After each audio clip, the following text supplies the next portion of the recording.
Nous débutons avec notre première invitée, Sophie Vincent. Bonsoir. Bonsoir.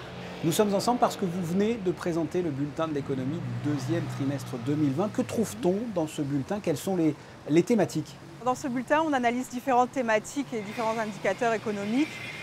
Les principaux, bien évidemment, donc le chiffre d'affaires, la situation de l'emploi, des indicateurs de création, de radiation d'entreprises, et puis des indicateurs sur le secteur de l'hôtellerie, des croisières, du transport, hélicoptères ou encore au niveau des parkings publics et des immatriculations de véhicules. Donc un bulletin de l'économie du deuxième trimestre, soit durant les mois d'avril, mai et juin. Autrement Exactement. dit, la fin du confinement et le début du déconfinement. Que peut-on retenir de cette période?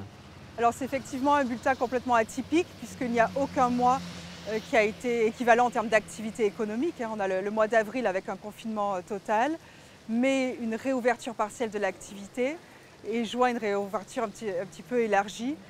Donc forcément, tous les indicateurs s'en ressentent et on a essayé d'analyser cette fois-ci, de prendre un angle un peu plus mensuel. Normalement, on analyse les tendances trimestrielles et cette fois, en plus, on a regardé un petit peu ce qui se passait chaque mois également. Justement, on a pu noter une reprise de l'économie juste après le déconfinement. Cette reprise, elle a été plutôt rapide, plutôt progressive. Ça s'est fait d'un coup ou au contraire, ça a été un peu lent? Non, très clairement, on est sur une reprise progressive, d'abord parce que ce n'est qu'au mois de juin, courant juin, que toutes les activités ont repris. Donc effectivement, on voit, à partir du mois de mai, on voit un léger rebond dans certaines activités, mais ça reste léger, enfin, c'est en évolution. Maintenant que l'on a suffisamment de recul, quel est l'impact du confinement sur l'économie et l'emploi en principauté? Que peut-on dire de cet impact-là? Alors écoutez, si on regarde les chiffres donc, au 30 juin 2020, on voit qu'au niveau du chiffre d'affaires, on a une baisse importante du chiffre d'affaires de la principauté, moins 13%. Donc on est en baisse de moins 900 millions d'euros par rapport à la même période l'an dernier. Et si l'on regarde au niveau de l'emploi, là aussi on est sur une baisse de près de 14%, avec des situations qui sont très différentes bien évidemment selon les secteurs d'activité. Et c'est tout l'intérêt de ce bulletin, c'est de regarder aussi le détail. Mais très clairement, que ce soit en termes de chiffre d'affaires des entreprises, d'emploi ou encore d'indicateurs hôteliers, touristiques, on est clairement à la baisse par rapport à l'an dernier. Par contre, on voit que si on prend l'angle mensuel, eh ben, il y a un redémarrage à partir de juin, sur l'emploi notamment, sur la création d'entreprises également, dès le mois de mai. Et quels sont les secteurs d'activité qui ont le mieux résisté? Alors il y a deux secteurs principalement qui ont le mieux résisté. Alors en termes de chiffre d'affaires, on peut citer la construction, Oui. donc le secteur du bâtiment, de la construction.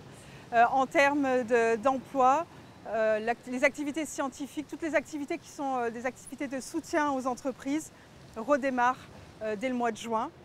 Mais la construction est le secteur qui a le mieux résisté. Et à Au l'inverse, niveau de l'emploi les également. secteurs qui ont été les plus touchés, quels sont-ils?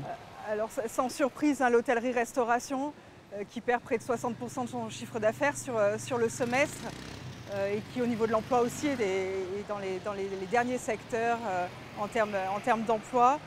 Le commerce au sens large aussi, le commerce de gros, le commerce de détail sont vraiment parmi les secteurs les plus touchés. Donc tout ce qui est lié à l'activité touristique, commerciale de la principauté, sans oublier bien sûr aussi les activités sportives, récréatives, artistique, l'événementiel. Oui, bien sûr. On a déjà des chiffres ou des indicateurs de cet été et de l'impact du Covid sur l'été? Non, alors donc le prochain trimestre, juillet, août, septembre, on n'a pas encore les indicateurs, il est un petit peu trop tôt pour donner vraiment des tendances fiables. Peut-être que l'été aura pensé quelques plaies. On est tout aussi inquiet pour le dernier trimestre de l'année de toute façon, mais pour l'instant il est trop tôt pour donner des tendances. Alors comme je viens de le dire, vous venez de présenter le bulletin de l'économie du deuxième trimestre. La suite, quels sont les dossiers, les études en préparation? Alors nous, au niveau de l'INSEE, on continue de suivre l'évolution des tendances et des principaux indicateurs économiques, bien évidemment.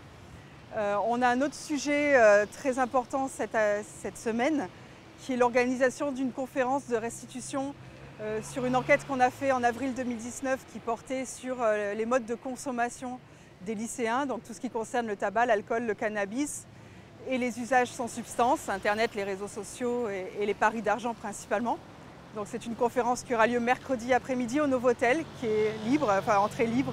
Et sans tout dévoiler, les chiffres sont plutôt rassurants, Alors là, les études sont plutôt rassurantes ou pas, concernant ces jeunes? Ben, vous savez, il y a des tendances qui sont plutôt à la baisse, mais il y a d'autres pratiques qui peuvent être plutôt inquiétantes, mais on dévoilera tout ça mercredi.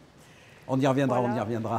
Voilà, et puis on continue voilà, nos focus sectoriels, on continue aussi l'enquête mensuelle de conjoncture sur le climat des affaires. Voilà. On essaye d'apporter un maximum d'éléments sur la situation économique de la principauté compte tenu de ce contexte. Sophie Vincent, merci d'avoir répondu à mes questions. Merci à vous.